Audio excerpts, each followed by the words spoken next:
Fala galera, beleza? O Bitcoin tá acontecendo uma coisa essa semana e hoje que não aconteceu nos outros ciclos, pessoal. Hoje é direto ao ponto. Valeu, bora lá para vocês acompanhar o que tá acontecendo. Vamos fazer a análise aí de hoje, domingo, dia 15 de março, beleza? Bora lá. Pessoal, tô olhando aqui o mapa de liquidação aqui do BTC e olha só, a parte amarela aqui, a parte de baixo, a gente tá falando aqui de um preço de 70.765. Na parte de cima aqui 72, tá? Então agora aí ele está em 71 e uns quebrado, beleza? Olhando aqui, pessoal, vamos dar um zoom aqui atualizando para vocês verem aqui. Aqui é os bitcoins que ainda estão no lucro, tá? Os bitcoins que ainda estão no lucro. Então, a gente está falando aí de 76% ainda dos bitcoins, pessoal, ainda está no lucro, beleza? E bitcoins que ainda estão no prejuízo, falando em relação ao bear market. Então, ó, pode ver que deu uma caída aqui, estamos falando em 23%, entendeu? Estamos falando em 23%, tava mais, isso daqui melhorou aí com essa subidinha aí do mercado, tá bom? Olhando aqui os long term holders, pessoal, aqui, os long term holders aqui, olha só, o preço deles ainda continua aqui em 43 mil.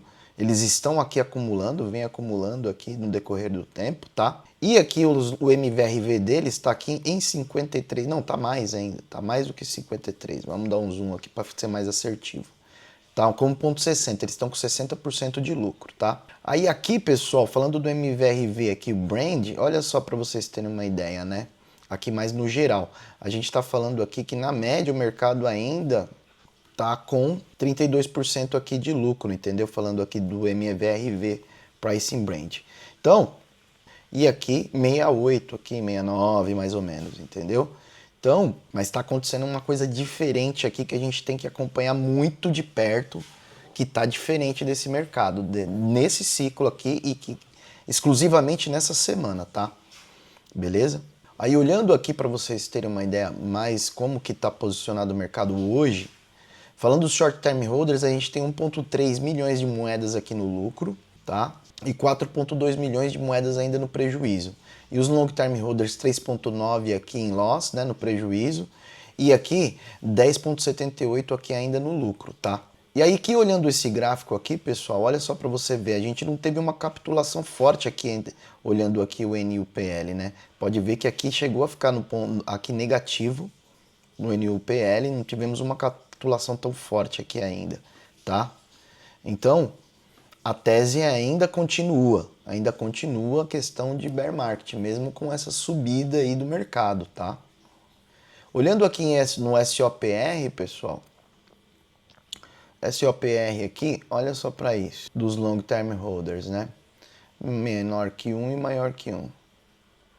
Aconteceu uma coisa interessante aqui no SOPR. Eles estão aqui no prejuízo. Então tem long term holder, pessoal, vendendo Bitcoin. Vendendo Bitcoin aí, tá? Aqui no 13 de março, vendendo no prejuízo. Apesar dessa subida, tem os long term holders mais longos ali, e tem os mais novos, que ainda talvez estão vendendo. Por quê? A gente precisa acompanhar, porque não está fazendo muito sentido aqui esse indicador, até inclusive porque na média aqui, o reality price dos long term holders, a maioria está acumulando, entendeu? Estamos no fundo. O fundo é mais brando aqui agora. O fundo é mais brando, entendeu?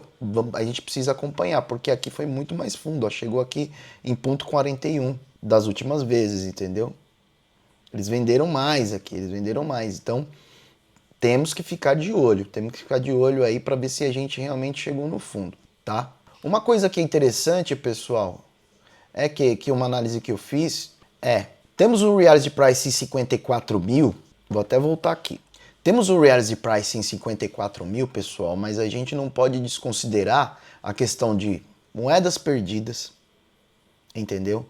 Temos também a questão das moedas lá do Satoshi. E aí eu fiz uma análise de moedas que não se movimentaram há muito tempo, a gente está falando aí dos últimos 4 anos, quase 17% das moedas não se movimentaram, entendeu?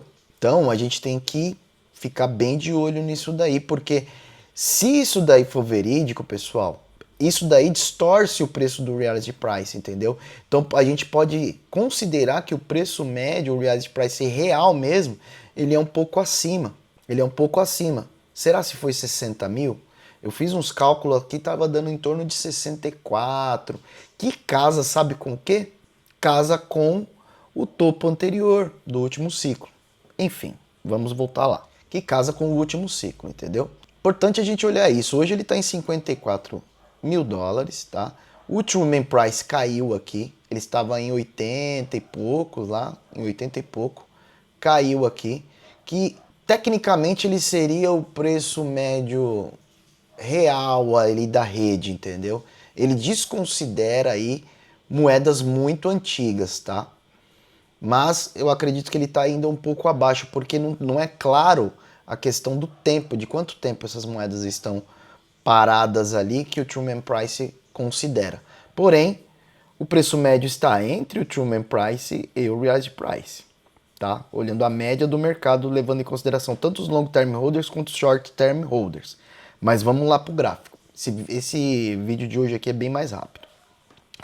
O que está acontecendo, pessoal? Vamos lá. Olhando aqui para o gráfico, vou aqui tirar isso daqui para vocês terem uma noção. Vocês estão vendo isso daqui? Isso daqui é a média 200 do último ciclo aqui. Isso daqui é a capitulação do último bear market.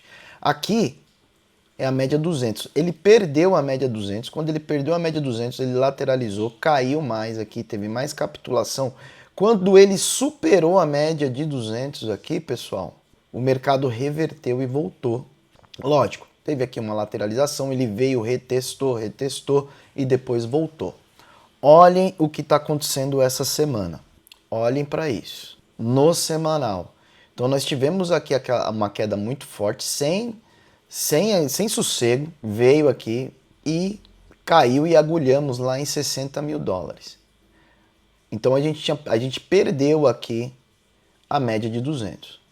Essa semana ele está superando a média de 200. Só se acontecer alguma coisa. Eu estou gravando aqui meio-dia, aqui no domingo, tá? Hoje dia 15, tá? Mas ele veio aqui, ele tocou aqui na média de 50. Média de 50? Exato. Não, média de 50? Não, na média 100. Então ele veio aqui e tocou aqui nessa média, depois ele está aqui nesse meio. Ele está aqui nesse meio, pessoal. E aí, isso daqui, se acontecer, não aconteceu no outro ciclo. Porém, o que a gente tem que fazer para poder falar, opa, chegamos no fundo e estamos entrando aqui numa lateralização? O que eu posso dizer para vocês é, se acontecer acontecendo esse tipo de coisa, pessoal, quer dizer que o pior já passou. O pior já passou, entendeu? Isso daí, o pior já passou. O que a gente tem que fazer é o quê? Acompanhar para ver se o mercado vai fazer isso daqui, entendeu? Depois ele vai vir e retestar para que o que acontece, pessoal? Essa resistência aqui vire um suporte. Entenderam? Para que essa resistência vire um suporte. E veio um suporte aqui e voltou. O que a gente tem que esperar? Topos ascendentes. Então, por exemplo, fechamos aqui, faz de conta, está em 71. Fechou aqui na próxima semana 72. Depois fechou 73. Opa, é isso que a gente tem que acompanhar, tá? Porque se ele faz isso daqui depois ele devolve, continua aquela tese, tá? Continua a tese, mas realmente isso é uma anomalia. Isso é uma anomalia que está acontecendo. Então, como eu falei, lá quando ele perdeu o Truman Price, pessoal, comecei a fazer meus DCAs, mas não é que o mercado ele vai subir e vai explodir. Eu acredito que não. Pode ser que estamos no fundo ou próximo ao fundo, até porque o Reality Price entre 54 e 78, ele está ali no meio, a gente não consegue cravar direitinho, até porque a gente não tem bola de cristal, entendeu? Tem um preço médio ali, né, no caso o Reality Price, e ele pode capitular mais. A gente tem o Reality Price dos Long Term Holders, a gente tem o MVRV dos Long Term Holders, a gente tem o MVRV normal também, entendeu? Que tá ali, tá previsto ali estatisticamente para 0,80, 0,81 mais ou menos. Porém, isso daqui tá chamando muito atenção. Vamos ver essa próxima semana o que vai acontecer, tá? Muito interessante. Aí olhando aqui, ó, no diário, mais de perto mesmo. Olha essa acumulaçãozinha que está acontecendo aqui, entendeu? Até chegou a tocar aqui no Gaussian Channel aqui diário. Mas temos que acompanhar, pessoal. Do jeito que está aqui, a gente não consegue tomar uma decisão. Tem que fechar o semanal, confirmar ali, por exemplo, dele vir retestar para depois ele voltar para que a resistência vire um suporte, entendeu? Beleza? Nosso amigo Ethereum aqui continua aqui na mesma pegada, entendeu? Ótimo aqui para fazer pool de liquidez. Solana aqui também na mesma pegadinha, tá? Mesma pegadinha aqui tecnicamente. Então, o que está divergindo aqui das análises on-chain, pessoal? O semanal aqui, essa média de 200. Essa média de 200 semanal aqui tá divergente. Só se ele devolver e cair abaixo aqui do 68.300 aí agora à tarde, que eu acho difícil. Esse candle tá bem forte. Ele subiu aqui até 73 e pouco, deu uma devolvida, tá? Mas eu acredito que ele vai segurar aqui acima, tá bom? E aí, pessoal, o que vocês acharam, hein? Isso não aconteceu no ciclo passado, pessoal. Não aconteceu dele superar a média de 200 ali. Quando ele superou, o mercado veio, retestou uma vez, retestou duas vezes, depois foi embora. O que vocês acham que vai acontecer, hein? Deixa aqui nos comentários, pessoal. Ah, e se você não é inscrito ainda, se inscreve aqui no canal aí para acompanhar, beleza? Tô fazendo uma série bacana aí desses indicadores on-chain, pro pessoal saber, né? A gente tá falando ali, ó, SOPR, NUPL, Realized Price, Realized Cap, um monte de coisas. Montei uma série aí na semana, beleza? Para vocês acompanharem. Isso tá acontecendo aí que tá diferente. Vamos acompanhar para ver, beleza? Qual que vai ser o desdobramento aí, beleza? Forte abraço aí, até a próxima. Um abraço, tchau, tchau.